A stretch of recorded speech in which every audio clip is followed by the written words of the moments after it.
Okay, guys, so listen up.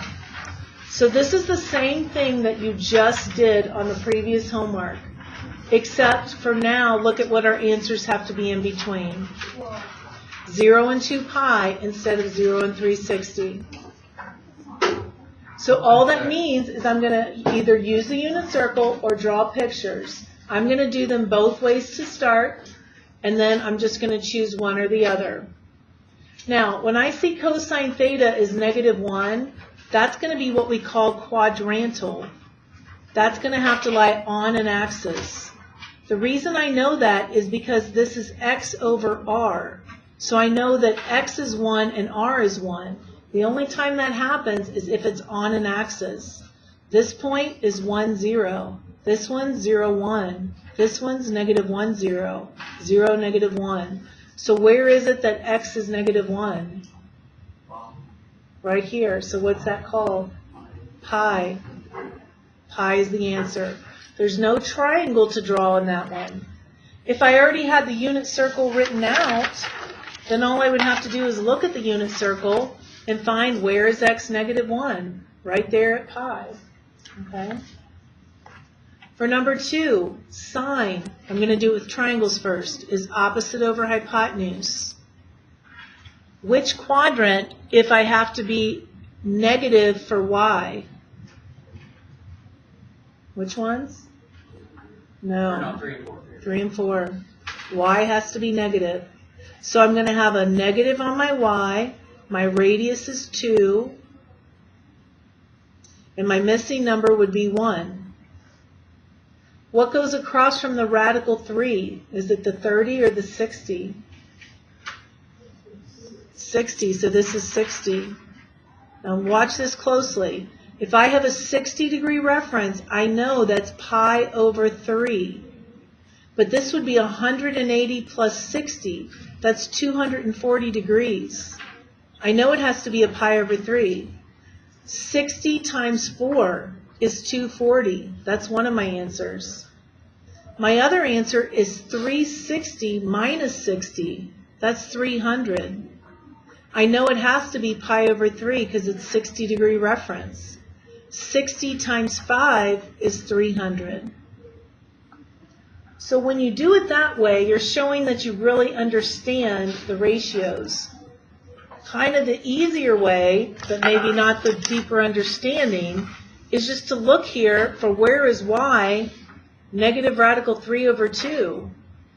Y is negative radical 3 over 2 here at 4 pi over 3, and right here at 5 pi over 3. See how we could have gotten it very quickly with the unit circle. Okay. All right, number 3. We're going to do this one both ways. Cotangent, what is it? It's adjacent over opposite, or we can think of it as x over y, right? So I'm going to draw a picture. I have to have a negative for cotangent, which is a negative for tangent. Which two quadrants? Think of that slope. 2 and 4. So x is negative radical 3, or positive radical 3, and y can be positive 1, or it could be negative 1. So what goes across from the 1? 30. In radians, what's 30 degrees? Pi over 6, right? So I need two angles that are pi over 6. Well, this angle is going to be 150, and this angle is 360 minus 30, which is 330. So can you think of what 150 is? 30 times what? 5? And this is 30 times what to get 330? 11. Those are my two answers. Cotangent is pretty difficult to do on the unit circle. I'd have to find where x is negative radical 3 and y is 1. Well, there's no place where x is really negative radical 3 and y is 1. But can you see how here the 2's would actually cancel? So it is 5 pi over 6. And the other place where x is radical 3 and y is negative 1 is here at 11 pi over 6. but it's a little bit tougher for that. Okay, I'm just going to do this one by changing it into cosine. Cosine theta equals -1/2. I'm just going to do this with the unit circle. Am I looking for where x or y is -1/2? X. So what are the two answers in radians? It's 2/3 or 2 pi over 3, and what else? Yep. Okay. Cosine theta equals -1. This is x over r. What does it mean when x and r are both 1s? What kind of angle is it? it's an axis. That's the same as that one, isn't it? Yes. Darn. Let's make it sine. Sine theta is -1. Now it's y over r. Okay, so can you think of where that's going to happen, where y is going to be -1? I know. Go ahead, Brian. It's 270. 270 degrees, but what's that in radians? 3 pi over 2. Good. Okay. Cotangent theta equals 0. That's going to be x over y. So that's saying where x is 0 and y can be positive or -1. So x is going to be 0 here, and y is positive 1. X would be 0 here, and that's -1. So there are two answers for this one. Two places where x is 0. What are they? Pi over 2 and good. Okay, so this really is nothing different. I mean, you could do all of these in degrees and then just switch them into radians. It's nothing new. This is a little bit new, but it's actually not bad. When you are given a problem such as arc sine and inverse sine, you are looking for a single angle that has that ratio. This is very important. Watch. For arc sine, arc cosecant, you know how those two go together, and arc tangent, all of our answers must be between -pi over 2 and positive pi over 2. Now, I want you to look at your unit circle, and if you have it, I want you to fill this in with a different color. Right here, if I go in this direction, guys, that's going to be a negative angle. So instead of calling this 3 pi over 2, I could also call it -pi over 2. That would be another name for it. Now, what about this one? This is 60 degrees away. So what would be another name for 60 degrees? -pi over 3. What would be another name for this one? And what would be another name for this one? Good. And then we would still just use the 0. Okay? The only thing that's going to be different is if I come to this point, instead of calling it 11 pi over 6, I would have to call it -pi over 6. Let me show you an example of that in our first problem. Well, actually, yeah, let's go ahead and write this in. So we can use either quadrants 1 or quadrant 4.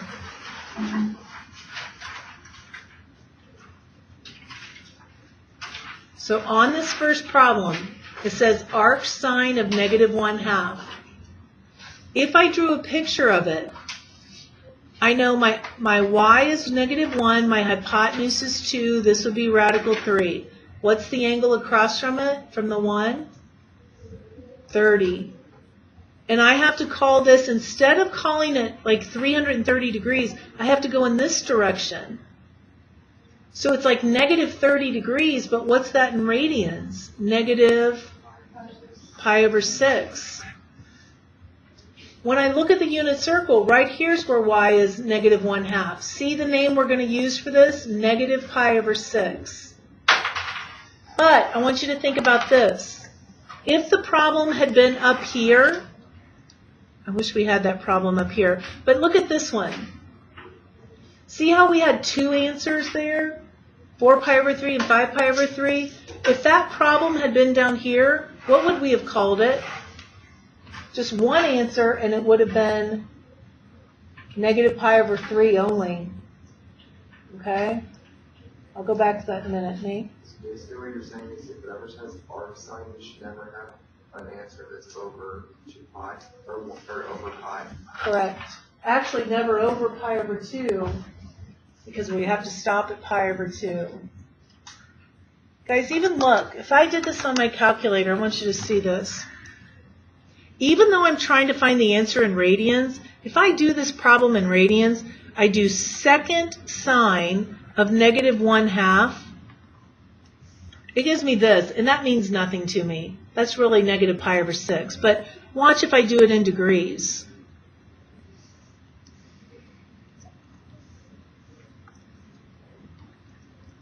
Look what it tells me. The answer is negative 30. Isn't that the same as negative pi over 6? So the calculator knows this kind of concept. Okay? This is actually on your calculator part, but you have to be able to write it in radians, so you'd have to do that conversion. All right, let's look at the next one. For arc cosine, arc secant, and arc cotangent, all of our answers have to be between 0 and pi. So that means we're going to use quadrants 1 and 2. If I'm doing this problem with a picture, triangles, I have to do x is negative 1, because cosine, remember, is x over r. So my x value is negative 1, my r is 2. What's missing? And so what's this angle? 60. What is this angle then from here over to here? How many degrees is it? 120. But I have to write the answer in radians. Between 0 and pi is what my answer has to be in between. So if I have a 60-degree reference, what is that? Pi over... Okay, and then how do I get 120? What do I... 2 pi over 3.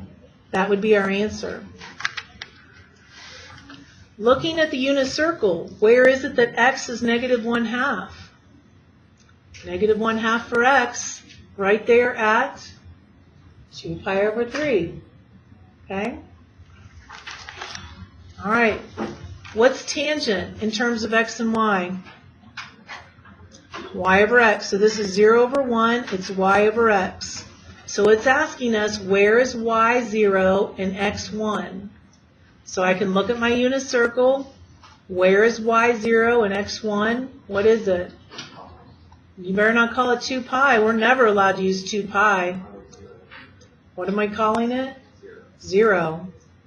If I did it on my calculator to check it, secant tan of 0. See? It knows. All right, arc secant of radical 2. I'm going to change it into cosine of 1 over radical 2. Let me just do it on the calculator first.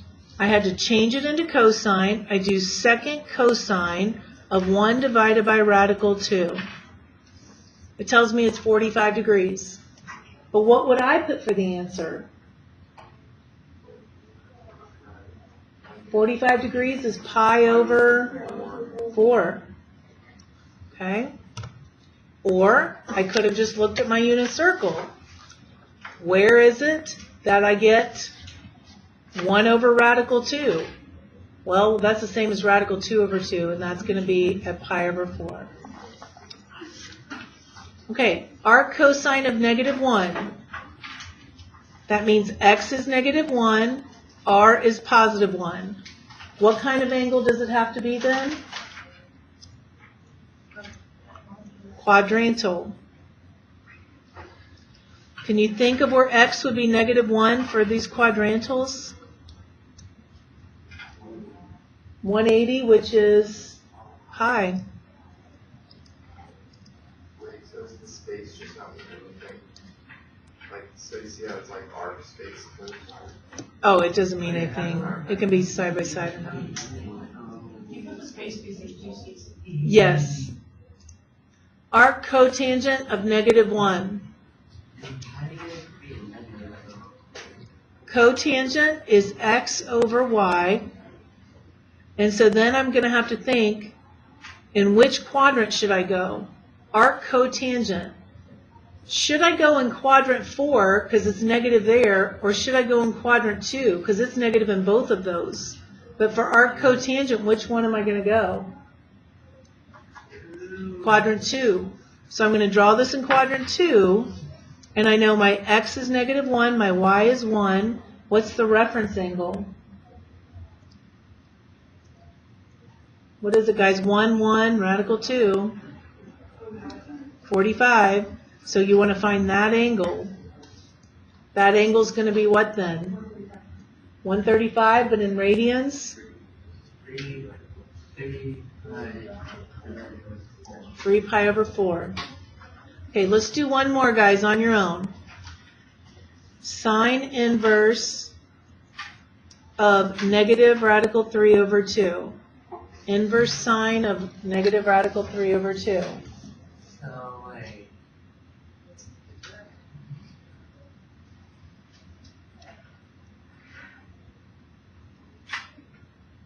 If you go back, click on this. Just try to find it.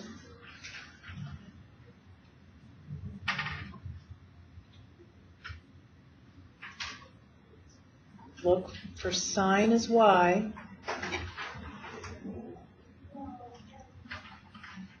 Raise your hand when you think you know. Any more than 2 people, you guys can put your hands down. Got 3, put your hand down. 4, 5.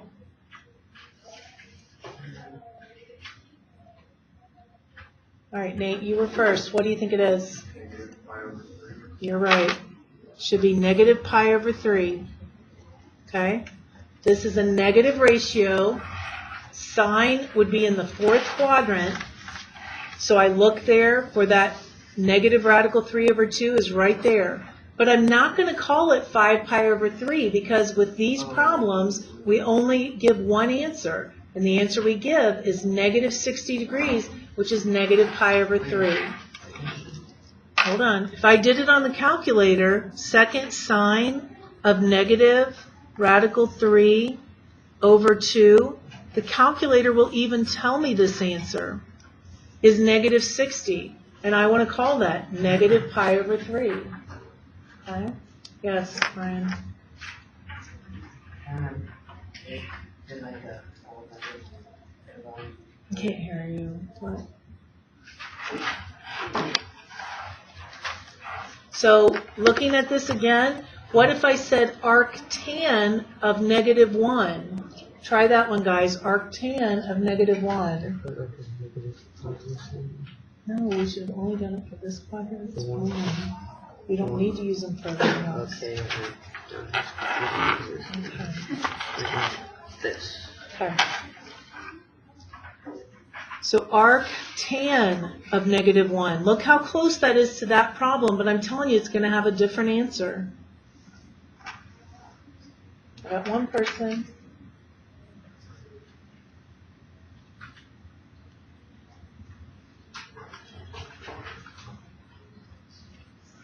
Arc tan of -1. Got 2. Do a couple more. Okay. All right, Nate, you were first again. What do you think? Very good. Okay. Now, I want you to look at the difference between the problem being asked like this versus tan theta equals -1, and I give you this as your answer range. So if I had asked the problem like this, find theta between 0 and 2 pi, it completely changes my answers. Now what are my answers going to be? Negative. They have to be positive, don't they? I can't use negative pi over 4, but that's still an answer, but I need another name for negative pi over 4. What's another name for negative pi over 4? 7 pi over 4. What other quadrant would work? Quadrant 2. What would it be in quadrant 2? with that 45-degree reference? 3 pi over 4. So see the difference there between this kind of problem versus this kind of problem? Okay. And then we could also have it asked between 0 and what? Well, 360. I could say between 0 and 360. Then, would you know these two angles if it was between 0 and 360? What's this one? 135. And what's this one? 315. Yeah, some of you are really getting this quickly, which is great, because I'm telling you, next year that's what